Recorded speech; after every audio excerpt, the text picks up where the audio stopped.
I wanted to talk about what you mean when you talk about hegemonic masculinity and what that means.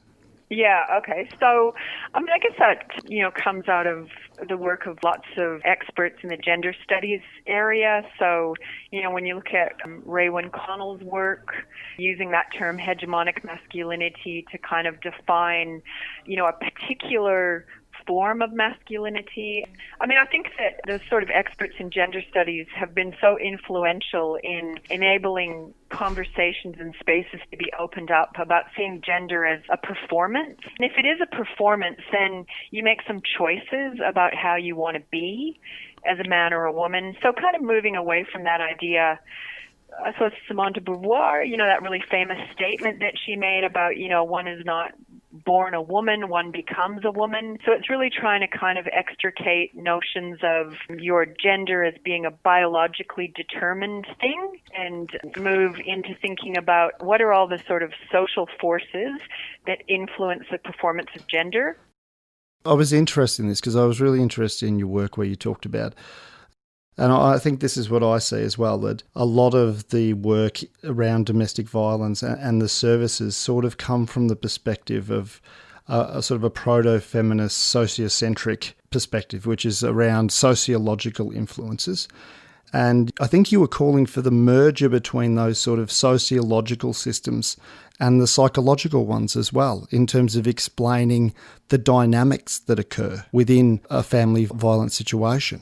Yeah, look, I personally think this is a really complex issue, and maybe what is actually needed is more people coming together with expertise than going into really, disparate camps and not being willing to speak to each other. I think that psychologists, they've got a lot to offer. Social workers have a lot to offer. Gender studies people have a lot to offer. I think it's communities of practice where people are getting together and they're sharing their ideas and they're thinking about, this really needs a multi-pronged approach. So to me, it's kind of like all hands on board. Take the best ideas from a range of places and try to work together on remedying this epidemic. Yeah, because when I talk to domestic violence workers, the most common thing that's talked about is the power and control wheel. But we rarely ask ourselves, or it seems to me we rarely take the space to say, why do they want control? Yeah, look, I think it's a good question. And I really like some of the work of some people in the U.S. who have developed a thing called the cultural context model, where they actually use the power and control wheel, but they use it kind of from an intersectional feminist perspective. So they say that, yes, gender is a primary driver. And so we do need to work sociologically about how do we change people's attitudes about their performance of gender. But they also sort of talk about how there are intersecting forms of oppression that we also have to think about. So the long-standing effects of colonization don't just disappear. So it's really important that we actually think about, for an Aboriginal man who's using violence and control, yes, that is something to do with their attitudes of entitlement that is associated with their idea of who they are as a man.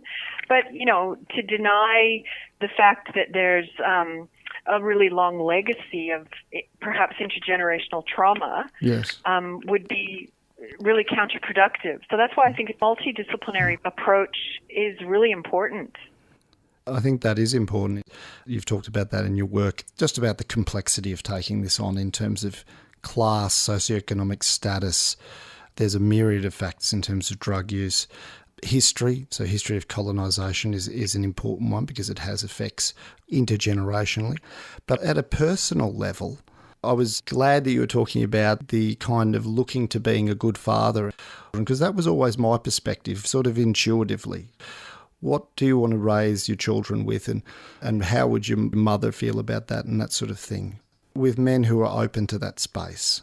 Absolutely. I think that somebody who's trying to change those kinds of long-held beliefs and attitudes and behaviors probably needs a raft of professionals with expertise to think about how we make those changes, because as you said, they often come also with substance misuse issues. They might come with their own mental health issues. So again, it just highlights that there really has to be a multidisciplinary approach to trying to change it.